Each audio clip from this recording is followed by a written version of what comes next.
This month on commUNITY, we are covering a lot of topics. Yeah, from the arts to the art of raising money through the game of hockey. Welcome to commUNITY.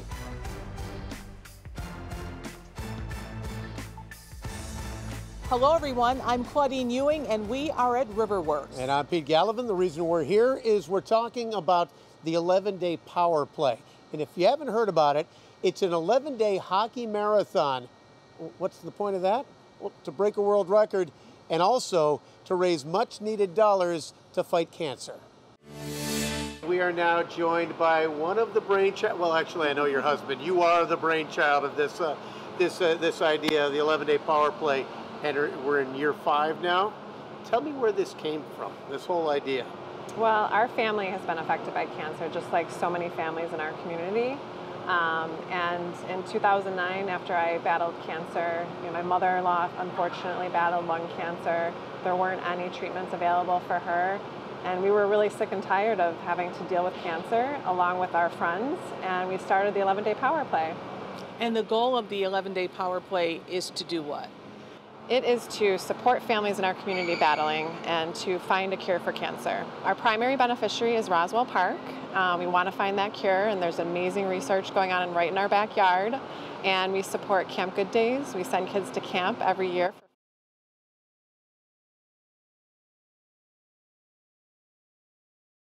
This month on commUNITY, we are covering a lot of topics. Yeah, from the arts to the art of raising money through the game of hockey. Welcome to commUNITY.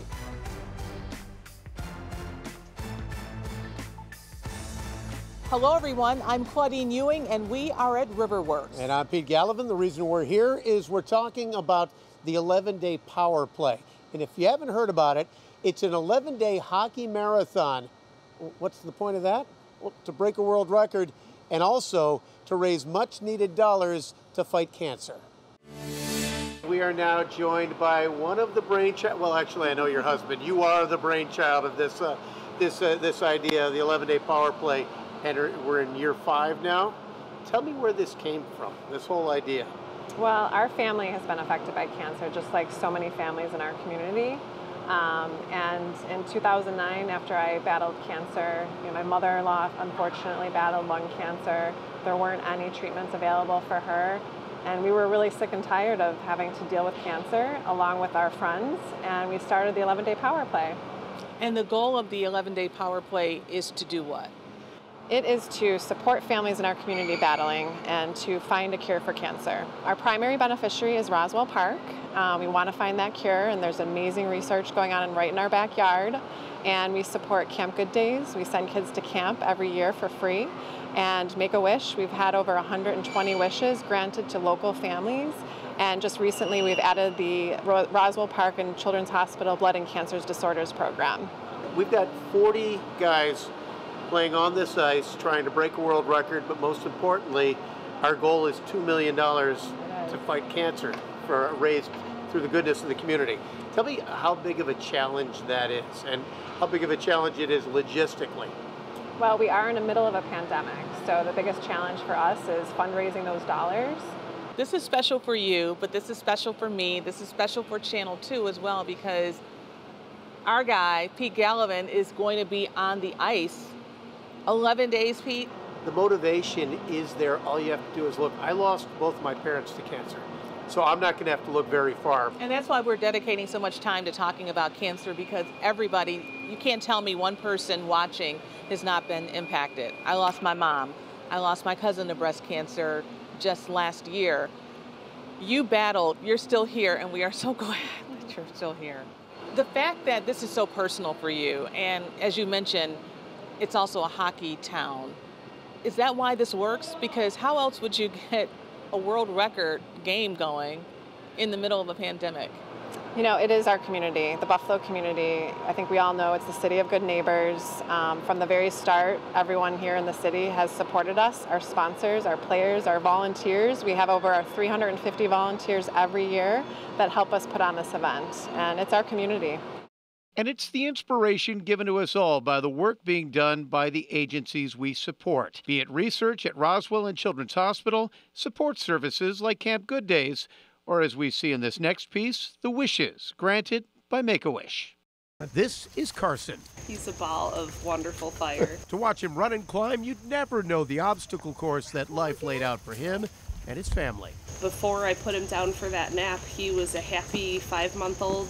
I put him down for a nap that day, of course, having no idea what was going on. His mom, Kelly, grabbed this picture from the baby monitor because it was the first time he'd rolled over onto his stomach. But what she soon found was that was the least of the changes about to be thrust upon them. He woke up from that nap just inconsolable, then vomiting. I noticed he couldn't put any weight on his left leg. He went in for a battery of tests, but it wasn't until they scanned his brain that they realized what was going on. I'll never forget where I was standing when I was told it's a tumor. This was 2018. Carson was diagnosed with glioblastoma, an aggressive form of cancer. 2 days later, he was in surgery to remove the tumor with a year of chemo to follow. He was so weak and sick from his treatment that it was tough for him to recoup. He's now been in remission since 2019, getting scans every 4 months. He's just a happy, active boy, but he still is affected by a lot of what he went through. And this play set, built over the summer, allows him to continue to work on his motor skills, a fun, therapeutic tool, and also a wish granted through Make-A-Wish Western New York, one of the recipients of funding raised through the 11-day power play.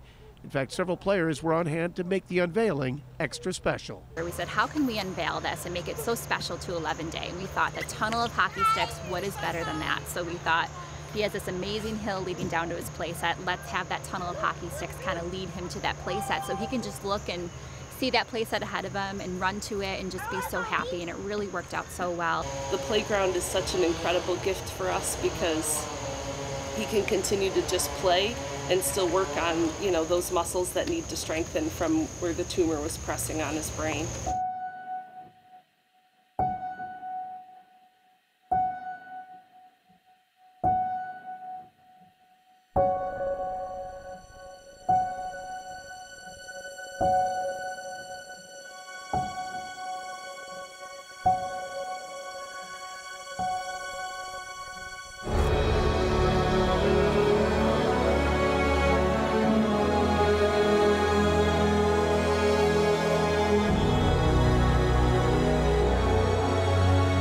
Welcome the blue team on the 11-day power play.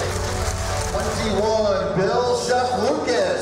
Second time around for Billy, one of the largest fundraisers of all time,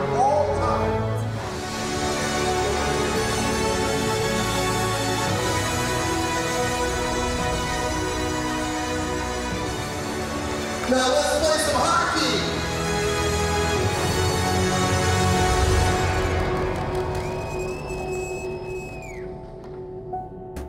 Art continues to shine in our community. We are in a gallery space, an art space, a community space, a retail space.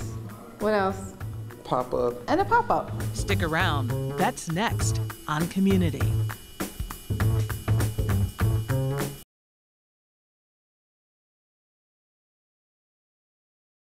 All right, welcome back to Community. And if you watch the show regularly, you know that Claudine and I are both proud graduates of the Buffalo Academy for the Visual and Performing Arts.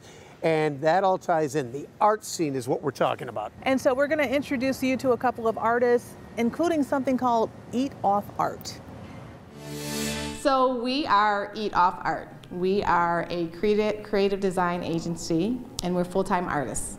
Edreys is a muralist in Buffalo, New York, an artist, a musician, a writer.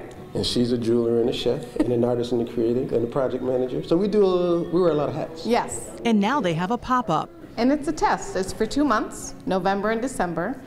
We're going to test out our chops as retail folks for the second time and see what happens. Products are handmade and they're accessible. They're not waiting on a ship somewhere trying to, clear customs. They're here. They're ready. They're great works that people want to purchase and want to receive. Our network is very diverse, and so the artists and people that will be in here kind of represent that. Very diverse. Reflect that. Our goal is to let everybody recognize the value of art and artists, and to change the narrative from a starving artist to a thriving artist, and that everyone has an opportunity to share and express themselves. And art is linked 100% to mental health? Currently, this is just a physical manifestation of what our online presence looks like. So our online presence, Eat Off Art, is just our pretty much Alexa's work, myself, and our younger son's work through fine art prints, original artwork, jewelry, those sorts of things. Make space as well for artists in the community to come in here, and some of them to get their feet wet. Some of them are also more experienced in just, vending and those sorts of things. So we are opening the space for those opportunities to collaborate. So as we're open Fridays and Saturdays, we have invited vendors to come in and sell their wares. Sell their art, sell their jewelry, sell their drinks and teas and the things that they have, so that they can also strive to eat off art.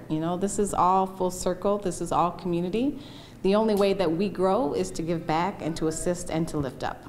You may have seen them in this music video sharing Black love. There's a particular kind of energy around the Eat Off Art brand, for sure. Yeah. And it is about uplifting, it is about inspiration, and it is about entrepreneurship. That's why shopping local is so important. Supporting those so that money can be circulated, and the word can get around. Wouldn't it be nice to walk into an office building and see artwork that is inviting, interesting? That's what Buffalo artist ArtiSHE, also known as Charlie Cardwell, wants to make happen. This is a dream of mine that I've been wanting to do since I was a little girl. I've always wanted to do my artwork, but that little voice in my head was like, I'm not sure about it. All the little doubts that come with it. But I went ahead, took that leap, and here we are. And so I decided to post my first collection, which was just a mosh posh of things that I tried my hand at. A lot of acrylic pouring. I did my first abstract painting of a live plant that was in my house at the time. And believe it or not, I got an amazing response to it on Facebook. And I have a lot of artists in the family anyway. And they all said, just go ahead and experience that journey. What's the worst that can happen? And it's very therapeutic as well. So that's another thing I'd like to add as well. Thanks to COVID, we're in the house a lot. You're not doing all the things that you want to do or wish to do. This gave me some sort of outlet to work on, not to slip into that deep sort of depression that I know a lot of people have been struggling with. Your artwork is not for everybody. At the end of the day, I always have to tell myself, does this make me feel good? Am I proud of my product? And I feel like if you're extremely proud of what you produce, it will show through your artwork. So first and foremost, I will tell them, stay to it, don't give up, don't be nervous to step out. It is a little nerve-wracking, but once you do that, you'll feel good about it, because I feel great. So I have the Silver Linings collection. I have my very first collection, which was Pure Elements. Then I also have the Monstera collection. So as you can see, this one has actual leaf printings on there of the actual Monstera leaf. Any artists that are out there, hesitant about stepping out on a limb, I'm gonna tell you, just do it. Just do it, just do it, just do it, and stay true to yourself. Well, it is also Indigenous Peoples Month, and it's only fitting that we're here on the shores of the Buffalo River. This is the old Buffalo Creek territory of the Seneca Nation. And we're talking about a very serious subject that reared its ugly head within the last year for the general population in Canada and the United States. The topic of Indian residential schools and the generational trauma caused by them. This 1929 film shows Native children at a school in Arizona singing a nursery song. It was a song originally written about counting dead Indians. Our communities are still mourning. Many in Native communities across North America say the discoveries are just the tip of the iceberg, especially now that U.S. Interior Secretary Deb Haaland, herself a Native American, has opened an investigation into the U.S. schools. I come from ancestors who endured the horrors of Indian boarding school assimilation policies carried out by the same department that I now lead. There were 367 boarding schools in 29 states, the first of which was in Carlisle, Pennsylvania, opened in 1879 by Brigadier General Richard Pratt. Army officer Richard Pratt coined the phrase, "Kill the Indian, save the man." More than 160,000 Indigenous children were forcibly taken from their homes and placed in the schools across Canada. In the United States, the exact numbers are not known, but in 1925, there were nearly 61,000 children in boarding schools. The children were subjected to a variety of physical and psychological abuse. In 1990, the special advisor to the Canadian Minister of National Health and Welfare on child sexual abuse stated that in some schools, 100% of children were sexually abused. Dean Seneca teaches a course in Indigenous health disparities at UB. We've always known this. We've always known that there are these atrocities outside and surrounding these boarding schools. Seneca adds that many of the societal problems, such as levels of alcoholism, domestic violence, and suicide, well above the general population, are a direct result of generational trauma resulting from the schools. Schools including one right here in western New York, the Thomas Indian School on the Cattaraugus territory of the Seneca Nation. This is a building we walked into. Businessman J.C. Seneca showed me what remains of the school, which closed in 1958. He recalled a time as a little boy walking through this building with his father, a Thomas school survivor. And yeah, just the echo and the sound of my dad's crutch as he walked, was pretty an eerie feeling. It has been renovated into the Peacekeepers Court building, and Seneca says it's important to keep it as a reminder because the echoes of the past abuse continue to resonate. Thomas School survivor Elliot Tallchief recalls that they were not even allowed to speak their native language. Using our language, they would line us up and take us to the shower. They would wash our mouth out with soap. Dean Seneca says it's high time that the Canadian, United States governments, New York State, and the Catholic Church acknowledge what happened at these schools because all played a part in creating the residential school system. Let's call these boarding schools what they really are. These schools were, basically institutions for ethnic cleansing. Welcome to Ike and BG's, where everything is slamming. Come on in. Yummy ribs and soul food. That's next on commUNITY.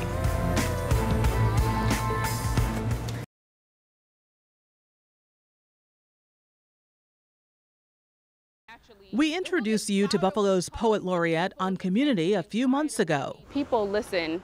The revolution will be direct and unwavering without concern of being looked at as angry. It will be as big and natural as a Black Panther's afro without worrying about opportunity. It will be as interwoven as locks, but there will be nothing dreadful about it. And when light shines on the revolution, it will create a halo around it. The revolution will rhyme. It will be syncopated. It will harmonize. It will be call and repeat. The revolution will rhyme. The revolution will leave no one behind.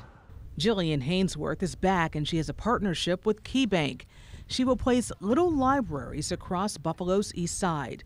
The libraries are being built by young people. KeyBank stepped in to make the Buffalo Books Project happen. So Jillian put up a GoFundMe. She wanted to raise awareness and literacy opportunities for some areas that she felt were lacking. And she's building these beautiful libraries. She's building them here in Buffalo with contractors in Buffalo. And she's filling them with books, which is fantastic, but she's also filling them with books by Buffalo authors. So really what she's doing is keeping everything in the community. She's building almost, I want to say, little mini libraries that looks like large birdhouses, right, that she can put on street corners that really drive access to everybody. Jillian was looking to raise $10,000, so we came in and we gave her under the 10 that she needed because she had already collected some donations from the community. So KeyBank, we have started a Follows Your Lead program. And really what it's meant to do is go into multiple communities across our footprint, Buffalo being one of them, and listen to what the community has passion for. Could not have asked for a better representative to work with than Jillian. We are so proud to be a part of everything she has going on, and we're just grateful that she is bringing her voice to the city and she is bringing her amazing efforts and letting us go along for the ride. Buffalo's Poet Laureate can continue to lift up her community and doing it through literacy. The revolution will rhyme. It will hold your attention and retain your momentum. It will float like a butterfly and sting like a bee. It will hit even harder than Muhammad Ali. It will stand on the shoulders of those who died on their knees, screaming, "You can take me from my freedom, but you can't take my freedom from me." The revolution will hold this city, this state, this country accountable, forcing it to keep its promises. Young professionals 30 and under who are making a difference in their expertise have been honored at an awards show in Buffalo And this year marks the 10th annual Changemakers 30 Under 30 Awards. I didn't see the vision back then, you know, when we started back in 2011, when we started it literally at a small coffee shop, you know, to be here 10 years later and be one of the largest award show in the region that honors young professionals between the ages of 21 to 30. So we're super excited about it. That's founder Jamil Cruz. So we've honored at this point over 300 people. We have the opportunity to really meet young people in this region who are just excelling at just a very, very high level. Judges select honorees based on what they're doing, what are they going to do, in other words, their potential. 2021 show is Friday, December 10th with a special twist. Our first category, our first new category is our Rising Star category. And this is probably what I'm most excited about, to be honest with you, Claudine, because this is going to be an opportunity for us to honor the youngest change maker that we've ever honored before. This young man is only 7 years old. He's 7 years old. You know, he's getting our Rising Star Award. His name is Kyle Bishop Winfield, and Kyle is an entrepreneur. He's a philanthropist. I mean, he's just doing some amazing things at the tender age of 7 years old. We also have our Changemakers Icon Award. That's a new award as well. This is given to a past honoree who just continue to excel at what they're doing. And this year we have the opportunity to recognize Tim Baldwin. He's a celebrity stylist. He's like the stylist to the stars. But to honor those who are 30 under 30, and these are like unsung heroes, people that, you know, we're just walking down the street with, people that we're going into the store with, but they're movers and shakers. And they're movers and shakers now and in the future. Absolutely. And that's the one thing that I love about this platform as well, is we have the opportunity to recognize those individuals that sometimes might go overlooked, right? And we want to make sure that we are giving them their platform to be recognized. And, you know, the coolest thing that everyone is saying, we want to give people their flowers, right? We want to give people their flowers now, especially these young people, because again, they are doing some incredible work here in the city of Buffalo and even beyond. And a special tribute to a young man who died suddenly. The event is in person Friday, December 10th at the Admiral Room. Go to changemakers30under30.com for more information. Hopefully, in 2022, the African American Veterans Monument will be at the Buffalo and Erie County Naval and Military Park. 12 black concrete pillars which will illuminate at the top as a reminder of sacrifice. They're 10 feet tall in chronological order based on the dates that each of the country's military conflicts happened. Once this monument is established, and it's a beautiful thing, that people will come, not just from Buffalo and Western New York, but from all over the world. So every time there's been a major conflict in this country that they were looking for volunteers, African Americans had to fight, volunteered. But not only were they fighting against the enemy of the United States, but when they came home, they were fighting the enemies of racism and discrimination here. A commission worked to get the names. The names were collected and put onto panels in alphabetical order. And the names listed on the panels represent deceased African American men and women from Western New York counties, including Allegheny, Cattaraugus, Chautauqua, Erie, and Niagara counties, and who served in the United States Armed Forces. A number of those listed also fought with the U.S. colored troops in the Civil War. There are a lot of people who don't really realize that African Americans served in the War of 1776. Some of them don't realize that African Americans served in the Civil War. Some of them don't realize that Harriet Tubman actually served during the Civil War. So there's a lot of history in making this all public. You can buy a commemorative brick with an African American veteran's name. It's going to be placed on the ground surface of the monument. Time to eat at Ike and BG's on Niagara Street in downtown Buffalo, where we serve the best barbecue and soul food. Glad to have you. I took over this business in 2017. Isaac Gray and Betty Gray was the original owners. They founded it in 1998 on Genesee Street. I've been cooking probably since I was about 13, 14 years old. You know, I've been sitting in the kitchen with my mom as younger than that. So I've just been around it. I got a real passion for this, and that's why I'm able to get up and do it day to day. So right here we have our famous barbecue ribs that we've been selling since 1998. That's what we've been known for.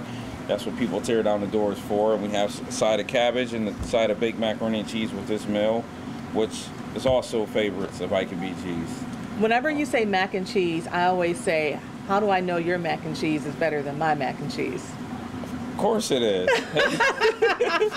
It's no other way to describe it. Once you eat it, you're going to see, you know. Right. It's a lot of quality in there. You know, we use a few different cheeses, and it's a lot of love in there. Our other favorites are our fried chicken wings. We have steak hoagies.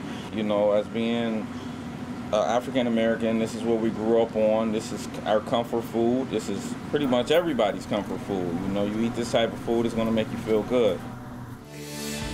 Well, as usual, we covered a lot of ground this month on Community. We certainly did. A lot of important topics, and that's what Community is all about. We want to thank you for joining us this month. We'll see you next month on Community. Nice boots. Thank you. They're made for walking.